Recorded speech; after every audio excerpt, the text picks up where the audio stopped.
Bom, vamos mergulhar direto nisso. Boas-vindas a esta nossa análise visual de hoje. Nós vamos fazer uma viagem fascinante, saindo lá da escala macro da atmosfera e descendo até o micro, para desvendar exatamente o que dita o clima do nosso dia a dia. Sabe, existe uma verdadeira batalha de gigantes acontecendo acima das nossas cabeças o tempo todo. É totalmente invisível, mas quando a gente compreende esse mecanismo, isso muda por completo a nossa maneira de olhar para o céu. Afinal, quem é que nunca se perguntou isso, né? É uma experiência super universal, o dia tá lindo, o céu tá clarinho e de uma hora para outra os ventos mudam e uma tempestade torrencial desaba em cima da gente. Entender o porquê dessa mudança dramática é exatamente o nosso objetivo aqui hoje. Nós vamos muito além daquela simples previsão de chuva ou sol e vamos mergulhar na mecânica científica real por trás do clima. E para decifrar esse mistério, a gente vai seguir este roteiro bem direto. Ponto 1. O que são massas? 2. Origem e classificação. 3. As massas na América do Sul. 4. O encontro, que são as frentes. 5. Frentes frias. E 6. Frentes quentes e oclusões. Então, começando pelo número 1. O que são massas de ar? Olha, a escala do que a gente está falando aqui é gigantesca. Uma massa de ar não é só uma brisa passageira. Ela é uma bolha maciça, invisível, que pode cobrir literalmente milhares de quilômetros quadrados. E a característica principal aqui é a uniformidade. Imagina que dentro dessa bolha colossal, seja viajando quilômetros na horizontal ou subindo lá para o alto na vertical, a temperatura e a umidade são praticamente as mesmas. Quando a meteorologia faz a previsão do tempo, o primeiro passo é sempre descobrir as características dessa bolha gigante e para onde ela está indo. E de onde vêm essas bolhas gigantes? Bom, elas precisam de um berçário muito específico. Geralmente são áreas vastas, superplanas e uniformes, dominadas por alta pressão atmosférica que deixa o ar paradão, estagnado. E é aí que está a magia, o tempo. Quanto mais tempo o ar fica ali parado sobre uma região, mais ele absorve as características da superfície logo abaixo dele. Pode ser um oceano gelado ou um deserto escaldante. E um detalhe bem interessante é que as latitudes médias não chegam a formar massas de ar, tá? Essas regiões funcionam só como um campo de batalha, que é por onde essas massas transitam e colidem. O que nos leva à seção 2, origem e classificação.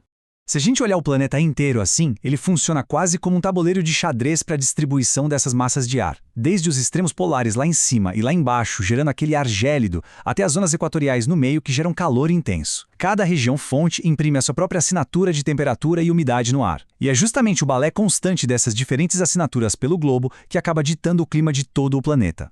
E para facilitar, os meteorologistas criaram um sistema super elegante para dar nome aos bois usando só duas letrinhas. A primeira letra, sempre minúscula, diz respeito à umidade. M para marítima, que é aquele ar bem úmido, e C para continental, que é um ar mais seco. Já a segunda letra, sempre maiúscula, dita a temperatura com base na origem. E para equatorial e T para tropical, que são quentes. E P para polar ou A para Antártica e Ártica, que são as frias. É um código simples, mas que revela instantaneamente quem é o monstro que a gente está enfrentando. Uma massa MT, por exemplo, é marítima tropical, super quente e carregada de umidade.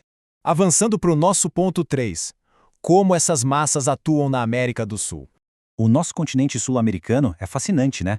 Com toda essa diversidade de relevo, a gente sofre uma influência profunda de 3 atores principais.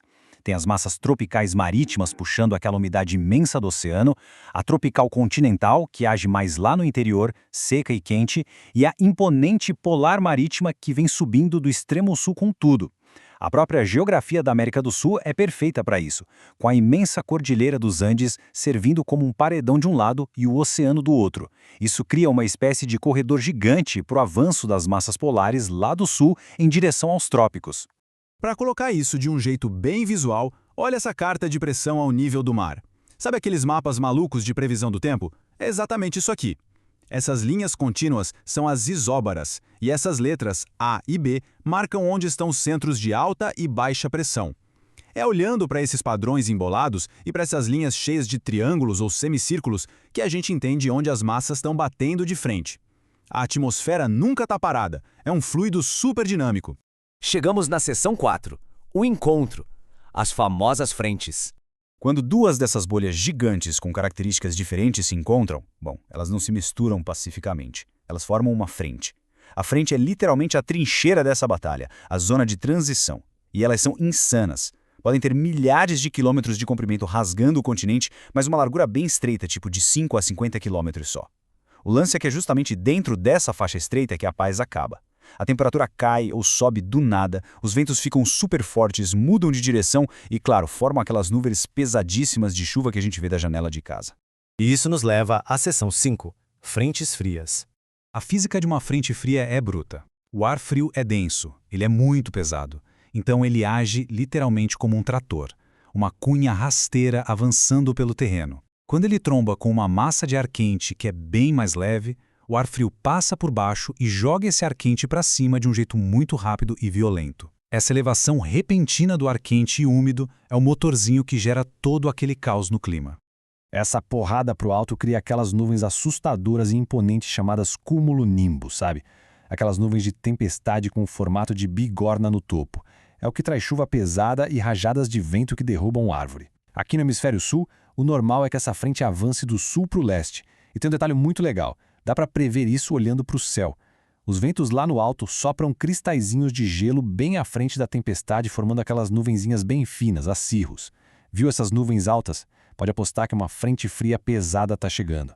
A vantagem é que assim que ela passa, o ar frio toma conta, a temperatura despenca e o céu fica azul e limpinho de novo. Mas não é só de frente fria que a gente vive. Seção 6, frentes quentes e oclusões. Tem uma diferença muito visual e prática aqui. A frente fria é aquele trator, rápida e violenta.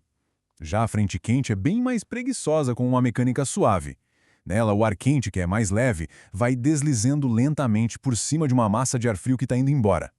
Como a subida é gradual, não tem tempestade explosiva. O que acontece é a formação de várias camadas contínuas de nuvens e estratos. O resultado? Aquela chuva chata, moderada e constante, que deixa o dia cinza e pode durar dias a fio, mas sem ventania perigosa.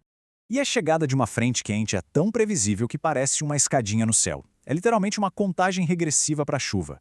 Primeiro aparecem as finas nuvens cirros. Depois, o céu ganha um véu meio esbranquiçado com a cirroestratos. Em seguida, o negócio vai engrossando e o sol some atrás das altoestratos. E por fim, as nimboestratos chegam de vez, trazendo aquela chuva contínua.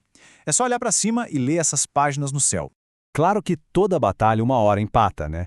E é isso que a gente chama de oclusão. É quando a frente perdeu a força. Basicamente, as massas de ar quente e frio já se embolaram o suficiente, ou o sistema chegou num centro de baixa pressão bem fechado, onde, aqui no hemisfério sul, os ventos começam a girar no sentido horário. A oclusão é o sinal de que a tempestade está morrendo e a energia do choque inicial já foi gasta. Se a gente fosse resumir a regra de ouro da meteorologia, seria essa dinâmica simples aqui. O ar quente é tipo uma esponja absurda, capaz de segurar muita água na forma de vapor invisível. O ar frio não consegue de jeito nenhum. Então, quando rola o choque das massas e o ar quente é jogado para cima e se resfria, adivinha? A esponja é espremida. Toda aquela umidade condensa nas nuvens e cai. É uma física perfeitamente orquestrada pela natureza. O conhecimento é um negócio muito legal, porque ele transforma a forma como a gente enxerga o mundo ao nosso redor. A partir de hoje, o céu não é mais só um teto azul ou cinza. É um palco dinâmico e super ativo. Então fica aqui a nossa reflexão final. Da próxima vez que você sentir uma mudança brusca no vento, a temperatura cair do nada ou aquelas nuvenzinhas de gelo aparecerem fininhas lá no horizonte, lembra disso tudo que a gente conversou hoje. Qual será a massa gigantesca, qual bolha de ar invisível que está silenciosamente marchando por cima de você? Muito obrigado por acompanhar essa nossa análise visual de hoje e até a próxima vez que formos olhar para o céu.